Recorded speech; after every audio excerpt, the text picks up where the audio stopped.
morning. This is Meyer Wilensky with Driving Markets, your financial markets brief and input for the day.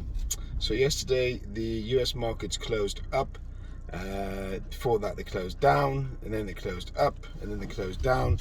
So they really don't know where they're going, but they're really hovering around the same levels. So if you're looking for a short trade or a quick trade, then you could go either direction. You could go long, you could go short at the moment, because it looks like it's a guess by anyone's standard as to which way the market's going to go. Yesterday it did look like the markets were going to come off.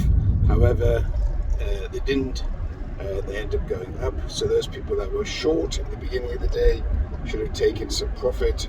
As I said, if you're day trading, look for 30-40 points within the range and just take it until there's clear direction of where you're going. And the other thing I want to talk about specifically is some education points regarding stops and take profits.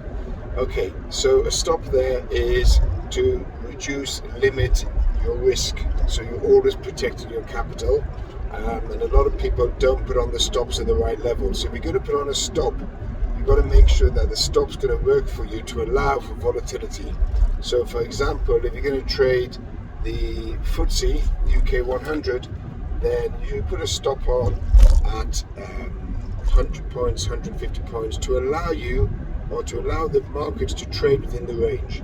Regarding take profits, if you're going to put on a stop loss which limits your losses, then you should also take on a take profit position whereby allows you to take profits also on that particular position. And normally the take profit position should be bigger or wider than the stop loss position. So if it's 100 points on the stop loss, they should really put the take profits at 120, 130. However, if you're day trading, it might not get there within the range that you've set. So maybe you want to put on a 30 or 40 point stop, which contradicts normal trading standards, but at least that way you're going to take 30, 40 points out of the market. What most people do is they put on a small stop, they put on a big profit, they start getting greedy, and slowly but surely their money is eroded. So what you want to do is quite simple. You want to make sure that you've got enough money on account, that you put a stop loss that's wide enough, you put a take profit if you're a day trader, and that's on day trading. If you're a long-term trader, which is trend,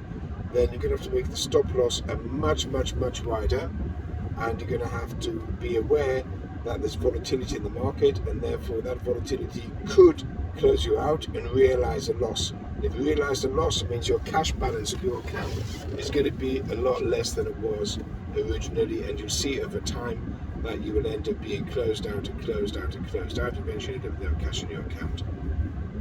So you need to look at that. That's very important. Today you've got non-farm payrolls, which is a massive number. That would be an indicator. However, even with all of the negative indicators in the market, there's not really a downturn. It's a bit of a correction, maybe on a day or 1 or 2 days within the week. However, the trend is up. So long-term traders, the trend is up. Day traders, just be careful of the volatility. If you need any more information, you can contact me on LinkedIn. This is Meyer Wilensky with your Driving Markets morning brief. By the way, some people have said that there's too many ums and ahs within the morning brief, but I am driving and I'm trying to think as we go along. If you have any comments, please, you can comment, send me a LinkedIn or send me a message. If you like the YouTubes, share them. It's good for media, publication and marketing. Alright, have a good day, good luck, we'll speak to you soon.